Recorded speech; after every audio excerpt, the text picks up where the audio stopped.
Well, as promised, the first segment of the show is here, and if you're watching this on YouTube, then a perfectly good standalone video too. So let's bring Jarret into it. How you going, mate? Good, gentlemen. Good. I obviously listened back to last week's episode and realized it was Ben hosting the entire episode. So I knew he was driving the segment, like hosting the segment. I didn't realize he was hosting the whole program. Made for a good listen. So I look forward to 2025 when you have this shared responsibility of swapping back and forth. Because I don't know how it was edited, so I haven't listened to it. I don't know how badly he made me look versus how bad I actually was. Those are two very different things. I spliced got in it all down of to those, a comparable length. spliced in all of those And the occasional fart sound effect as well, which I'm a sucker for. And just from out of nowhere, like sucking two dicks, and it's just like that's an a special effect button. In joke for only us. It's true. Inside baseball. Well, this week, gentlemen, it's a bit of an interesting week for releases. You've got kind of one flagship title, and then you've got pretty much an abundance of rep special features. I mean, there is a second tier title, but I'll get to that. Let's discuss the first one. The first one's Bad Boys for Life. Oh, Ride or Die, not for life. I always get this confused. They just call it Bad Boys 3 and 4. You call Bad Boys 2 Bad Boys 2. Yep. Let's call it 3 and 4. Yeah, don't break call the it what rhythm. it is. Yeah. No. Anyway, so Bad Boys Ride or Die, hitting 4K Blu-ray and DVD. Looking forward to checking it out. I do own the other 3, so maybe I'll just cave and buy it, but I might just wait for it to go on sale because, like, let's face it, in 60 to 90 days, this thing's going to be selling for like 20 to 30 bucks on 4K. Interestingly, though, the 4K release is the only one that's got the Atmos track. Sony haven't done the Atmos on the Blue, so it's a bit of a first because typically they do it on both. And it's got some special feature content on there, nothing terribly exciting. It's like 4 featurettes, about 8 minutes worth of deleted scenes, and then some bloopers and outtakes. But what else do you expect from a Bad Boys movie? As long as one of the featurettes focuses on the sort of cutting edge, groundbreaking cinematography that they've used in the film. No, that was genuine. You thought I was going to say something sarcastic, like, how they got into character, how they came back and played those characters that they only played 3-4 years ago, although with the exception of Will Smith, who was barely in the last one because he spent most of the time in a hospital. But how many times did Martin Lawrence faint while jogging in one of those rubber suits to try and lose weight? I would love it if there was a callback to the Oscars, but I feel that'll have been a missed opportunity in this one. Maybe they're saving that for Bad Boys 5. Do you reckon Bad Boys, get its fucking name out of your mouth. That's what the title for 5 can be. I was going to say, I'm assuming that at some point there's going to be one that's just called The Bad Boys. Yeah, it's true. Why haven't they gone there yet? Yeah. Or it's going to be like The Boys. What about BB6 for the 6th installment? Tagline: 2 slappers. Actually, what was the name of that droid from Star Wars? BB-8? Yeah. Was that the name of that thing? Yeah, well, there you go. They can tie it in. And I mean, look, the Star Wars universe will be crying out for something by that point in time. So a Bad Boys crossover is probably not a bad idea. And let's face it, Sony's probably going to be owned by Disney by that stage as well. I was going to say a great crossover would be The Bad Boys, but it's a it's a prequel with them being kids crossing over with the good boys. Oh, the Good Boys. Okay, yes. I thought you were going to reference the Sean Penn Bad Boys, and I was like, it's a period set. Too, But yeah, no, the Good Boys, that would be amazing. Yeah, look, that film's crying out for a sequel. Why we haven't seen it? I mean, the first one performed well, so surely we're due. And now they're going to be in their troubling teenage years. Yeah, they're not too innocent anymore. Well, we haven't seen Justin Tremblay for a while, have we? No, so yeah. Jacob Tremblay is in the. Oh, Jacob, yes, he is. He's in a new thing coming up. Was he in the new Toxic Avenger or something like that? He is in that, but we just fear that'll never be released. Like, way to sink a film. The fact that there's just nothing out there as to what last I heard was that they were negotiating a global deal with a streamer, and that seems to have fallen by the wayside. This is just the way of Troma. Every time Troma try to dip their toes in the big boys pool, like they get fucked over somewhere. Oh, yeah, I know. It's so. And it's usually Toxic Avenger related. It totally is. Because we were supposed to have that big Toxic Crusaders movie. I mean, it's been one thing after another. I don't know why no one's beaten down their door for a Sergeant Kabuki Man NYPD remake. I mean, Oh. that would be Yeah, I guess once we see this decline in all of this DEI and all that sort of stuff, it's perfect because cultural appropriation will become cool again, and yeah. Sergeant Kabuki Man will stand a chance of being remade. What's the name of the Bad Boys TV show? What was that called? Does anyone remember? It's that one with the two chicks. Jessica Alba was one of them. And Oh yeah, I remember seeing the LA, ads is it for it. LAPD or something like that? 'Cause Something like that, There's yeah. a tie-in. You got Sergeant Boogeyman NYPD, and then you can tie it in Yes. with that with a Did they PD. do many? I feel like I've only ever heard of that because of, something like 7+ or 9 Now, where they advertised the shows that failed and Two never got broadcast, Two and they just stuck seasons. them on their streamer. 2 And seasons. I'm like, oh, that looks good. And then you look it up and you go, Gabriel 2014. Oh, must have sucked. Gabriel Mm. Union's the other one. Yep. Jessica Yep. Alba Ah, and yeah. Gabriel Union. Yep. So yeah, I that mean, is a TV show spin-off. I mean, Well, that there you makes go. no sense. Right, Why right make for a redo. if you've got those two women, why make a Bad Boy spin-off when you could make a Bring It On spin-off where they're coaching the rival cheerleader teams? Totally. Or Stick It. Or, you could do Stick It, the underdog of the cheerleading type movies. Yeah. But moving on, gentlemen, Far the out. other title that's releasing this week that's, a major title, but wasn't necessarily a huge box office earner, but strangely is getting a 4K release locally. I know both of you guys liked it. The Bike Riders coming out in 4K, Blu-ray and DVD. And the 4K and Blu-ray both have Atmos in this instance. And this one's actually got some proper special features. There's 3 featurettes, but there's actually a filmmaker commentary as well, which, when there's a filmmaker commentary, they've actually made a bit of an effort to do so. Actually, that reminds me, I did see a video on YouTube recently. I think it was one of those Looper or those kind of, YouTube clickbait channels, but it was like 5 of the most awkward kind of audio commentaries. Yep. And there was the audio commentary for Twilight, which admittedly I had not listened to. I only saw the film once was enough, but I'd be willing to give it a second shot just to listen to the commentary because it sounds like, what's the lead of that again? The Batman, what's his name? Robert Pattinson? Robert Pattinson, yeah. He sounds very stoned throughout the entire commentary, and he's talking about garden burgers at some point. Maybe he was filming Mickey 6 to 17 at the time, because have you seen the trailer for that and the way he talks? Yeah, yes. No, I'm psyched for that. Like, God, a studio Bong film as opposed to an indie. It's like, that's going to be crazy. There's certainly bong involved. Yeah, if Robert Pattinson's in it, there'll be a bong and a bong behind the camera as well. So the Bike Riders. Talking of commentary, so you know what I'd love to see them do? I'd love a director to actually do a commentary as he's filming on the dailies, and then they put that into the... That would be great. That way it's almost like as it's happening, he's commentating. That would be, I would love that. I would love just to see some of, these dailies as well, outside of the things that we've worked on where we have seen the dailies. And sometimes you're like, God, this is looking fantastic. And then you see the full cut and you're like, God, what happened? Where did it all go wrong? Anyway, enough of that. Could you imagine, like, we have been on set, admittedly on the lower budget side of things. But I think if we asked the directors to carve out half an hour at the end of the day to talk about what they'd done that day, I reckon you just see like a massive meltdowns and strokes. I think we'd be escorted off set by the first AD. I mean, it has happened before, and we didn't even have to ask that question. But it's hard enough to get a director's time. But like for a director just to take that initiative themselves and go, I want the real story out there. Here's my diary. I could see someone like a Paul Thomas Anderson or something like that doing it in one of those comprehensive kind of docos, like the Magnolia one. But it would be good. But yes, it would. The film would either have to be exceptionally good or exceptionally bad for it to be, interesting. Of value. Yep. Yeah. Of value. So the other release that's coming out this week that's through AID, but it's a Studio Canal title, one of their Studio Canal classics. It's Orca, and it's coming out on 4K Blu-ray and DVD. Obviously, this is its debut on 4K, all new 4K restoration. And Studio Canal have gone to town on this release. They've included 1 new interview and no archival special features. So it's a studio classic that I'm sure they're so proud of, that they've put so much work into to include a brand new interview. Keep that umbrella one, is what you're saying. I don't. Yeah, hold on to it. I don't understand people at all. Like, because this movie, all of the years, I've thought, Orca, that's that great sort of, Jaws rip-off movie that's actually pretty good.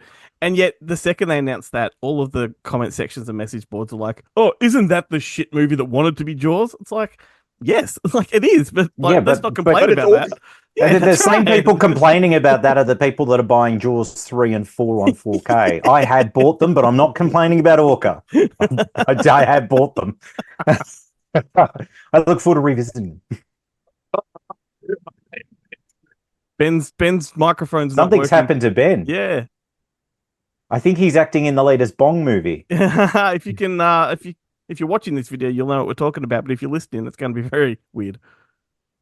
No, Ben's lost audio. No, we've got nothing. We've got nothing coming from Ben. While Ben's doing that, I will mention there's another title coming out from AID this week. Not really going to talk about it because who gives a shit? Despicable Me 4. But I think this one's only coming out on Blu-ray and DVD. I don't think they're doing a 4K, which kind of makes sense because who's really buying I feel like the these fans things turned on the 4K? franchise with this one too. Oh, really? Did you happen to see this one? No, I didn't go to that one. Got Yeah. someone else to cover it. They ended up getting COVID, so didn't cover it about at that? all. Yeah, there we go, Ben. You're there back. we are. I saw the first one. That was enough. Didn't need to see any more. And then No, I've but seen TV commercials, and that's It's a franchise with a really, really big fan base, but I do feel they did turn on it with this one. Right, fair enough. Yeah. Fair enough. Okay, well there you go. So maybe no Minions 2 at this rate then. I think we've had Minions too. Oh, have we? Yeah. Oh, there we go. Rise of the Gru. Oh, was that a Minions? Jesus. Oh, look, it's hard to keep up. I don't have a child, so I can't force them. I mean, why? I'm not being forced to go watch these movies. I want a child so I can just go to the petting zoo and be allowed in and, be with the animals, not necessarily watch Despicable Me 4. Ben, try talking, Matt. I don't know if your mic's working again. Yeah, he's underwater. He's underwater. It's very creepy, yeah. Yeah.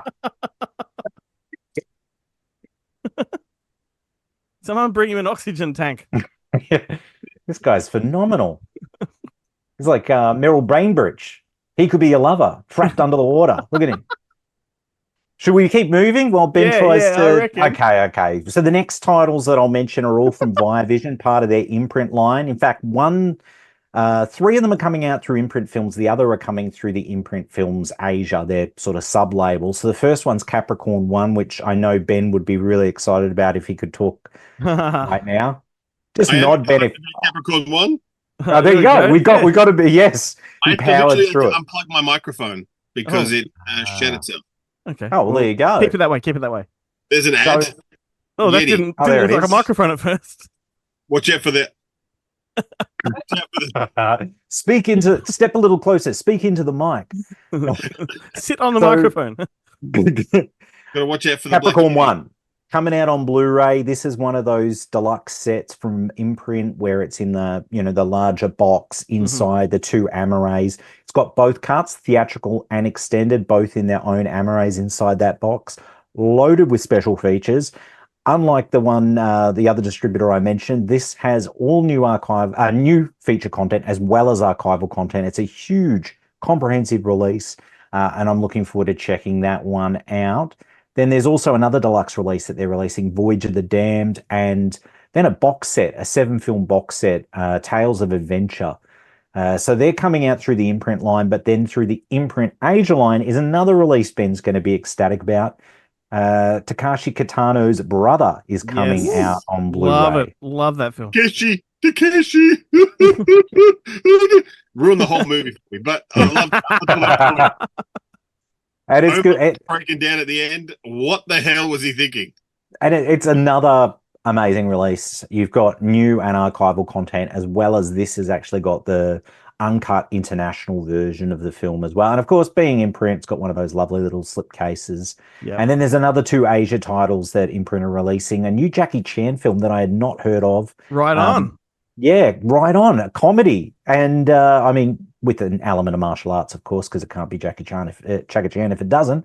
But I'm excited about that one because I have not heard anything about Watch the trailer. It's fascinating. It looks really good. It really does look good.